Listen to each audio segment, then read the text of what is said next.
For your comprehensive, exclusive, and transformative news, welcome to the Global Lounge from Nairobi, Kenya, giving insight on global issues that affect the public's attitudes in business, arts, culture, health, sports, and education. You're with me, Muthoni Ndirangu. First, a look at major stories from around the world.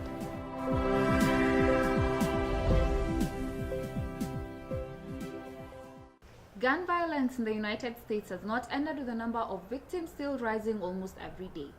The violence has not only affected children psychologically, but has also ended the lives of many children who had promising futures. Sandra Parker from Milwaukee is unfortunately the latest victim of the violence. This was after two men shattered bullets at Sandra's bedroom window as she watched television. The late 13-year-old Sandra Parker was a trendsetter who wrote an award-winning essay about the constant shootings in her neighborhood. This still questions the sanity of how the issue of gun violence is being dealt with and how the security forces are combating the same. From the Global Lounge, we pray that her soul rests in peace.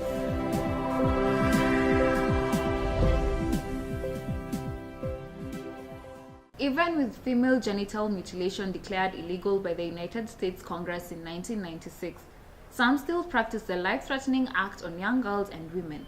In a society that believes in women empowerment, an American district judge, Bernard Friedman, went against the status quo after he made a ruling in favor of Jumana Nagrala, who is a doctor and three mothers who treat their Muslim daughters to undergo the heinous act. According to Detroit Free Press, this was after a federal judge declared that the ban was unconstitutional and stated that the Congress had overstepped their bounds and that the state can only make such decisions. The World Health Organization considers FGM as a violation of human rights against the women. The ruling came as a shock to many women who are trying to live beyond their cultural constraints.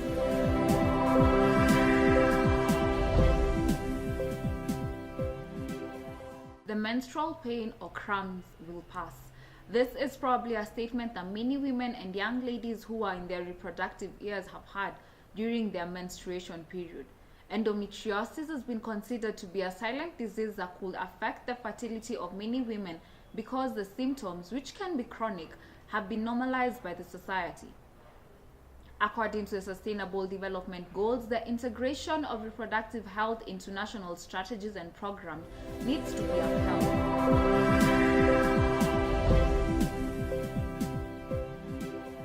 Among the three global stories highlighted, we shall delve into the state of reproductive healthcare in Kenya, specifically focusing on endometriosis and how the healthcare sector and the government are trying to support the same. The First Lady of Kenya, Margaret Kenyatta, has been seen at the forefront championing for great maternal and reproductive healthcare. However, much more needs to be done. Endometriosis is becoming a reproductive health crisis that is affecting many women in Africa and Kenya, to be specific. According to a study done, endometriosis is the most common cause of pelvic pain and occurs in 30 to 40% of women with infertility. It also shows that cervical endometriosis and pulmonary or thoracic endometriosis appears to be a specific manifestation of endometriosis that is common in African women. The rise of cases of endometriosis in the country makes us question how much awareness has been raised and how much is being done to combat the issue. Well, I invite you to comment on our Twitter account at The Global Lounge using the hashtag Global Lounge and on my personal account at Muthoni and share your thoughts on this matter.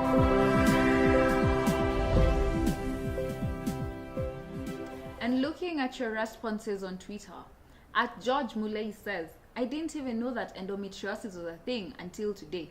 Clearly, more awareness should be raised.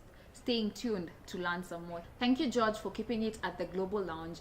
Moving on from the comments, our correspondent Maureen Mumbi is on ground and she will give us some insight on this silent reproductive disease.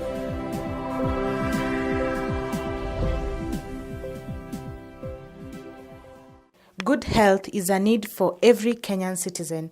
1 in 10 women of reproductive age in Kenya suffer from endometriosis. Now, 10% of women worldwide have endometriosis. That's 178 million worldwide. The prevalence of endometriosis in women with infertility can be as high as to 30 to 50%. Reproductive health generally in Kenya has taken a backseat, especially amongst the government. It's like a taboo topic, honestly. Anything to do with reproductive health, it's a non-issue to them. But say if it was like something to do with men, trust you me, it would be highly considered. The global feminine hygiene products market is expected to garner a revenue of $42.7 billion, which shows that many women are buying these products monthly. With a disease that affects so many women, the government has a responsibility of creating awareness, especially in the rural areas. We have influencers like Jambi Koikai, who's gone through this for so many months, but yet nothing tangible has been seen or been done amongst the government. It's only her friends or fellow influencers who are really talking about endometriosis. But legislative-wise, I've seen nothing, and it's really sad because it could happen to anyone. So I think the government is really doing enough on maternal health care, but in terms of looking at endometriosis and such kind of conditions, they're not really into it. Because if you look at maternal health care, they have supported it. More finances should be directed towards the national health insurance in order to ensure that more ladies get the help that they need.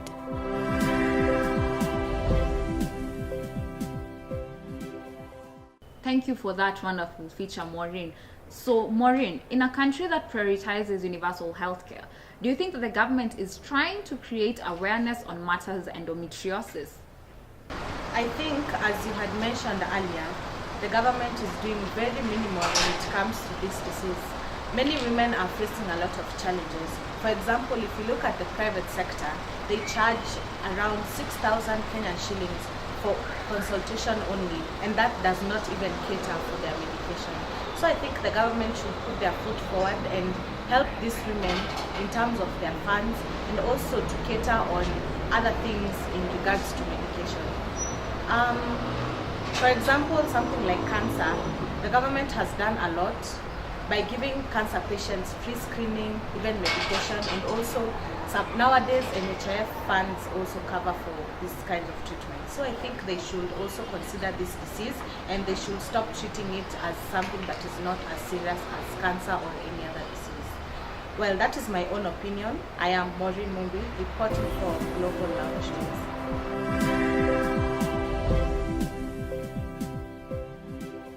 Looking at your comments online, at Golano the brand says, how come we rarely talk about reproductive healthcare?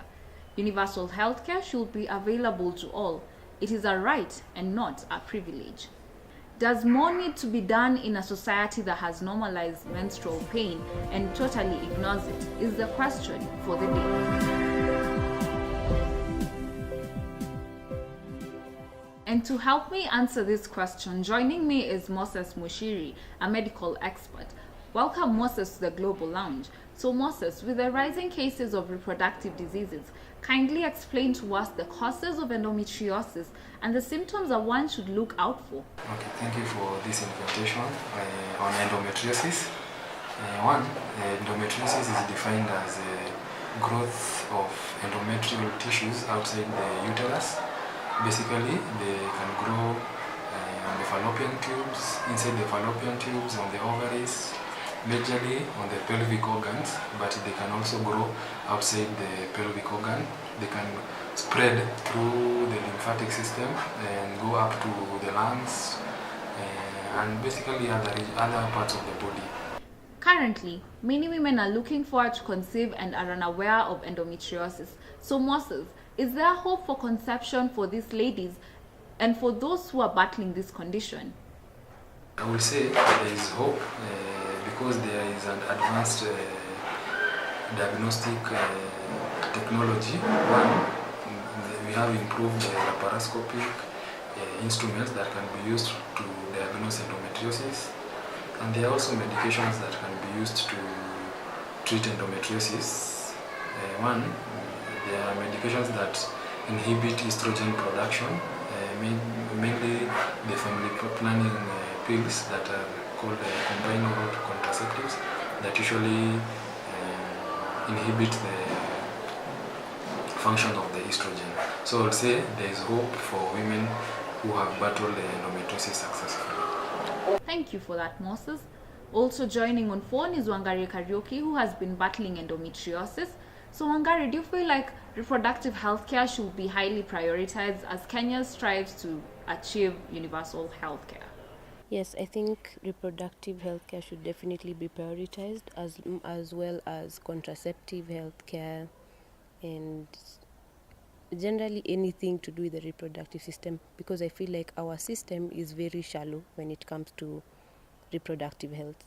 What are some of the challenges that you have faced so far? I've not had any challenges so far because it's not crazy for me like the way it is for other family members of mine, because ours is hereditary. But sometimes I have very, very bad cramps and it can affect your entire day. It can affect your self-esteem.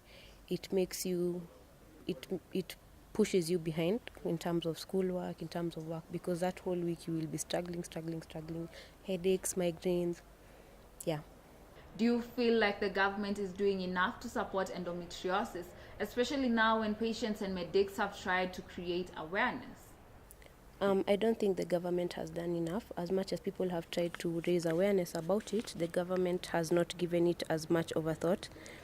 Most of what they think about is maternal health care, but they don't give some small diseases such as endometriosis as much time and effort as they give things like cancer and AIDS and respiratory problems and diseases. Is the insurance package enough for these patients?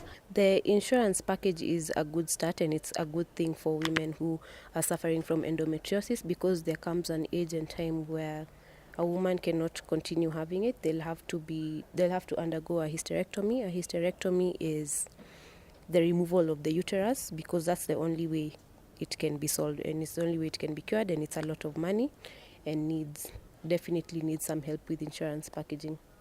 Endometriosis is not the end of the world. It has a cure, it has solutions. It's not as bad as other diseases. If anything, you're lucky you don't have, things growing in your respiratory system. It's something that can even be passed on from generation to generation. If you know you have it, just take care of yourself. Consult your doctor and do a lot of research on it, because it's not a bad disease if it is controlled or if it's taken care of. And as Wangari mentioned, all hope is not lost. Thank you, Moses Wangari Kariuki, for debunking the intricate issues surrounding the state of reproductive health care, specifically focusing on matters endometriosis.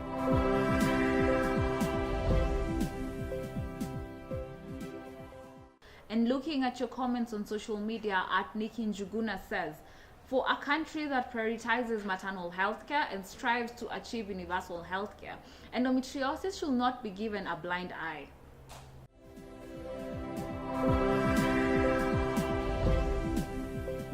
Medical health care in Kenya is accessible but not affordable.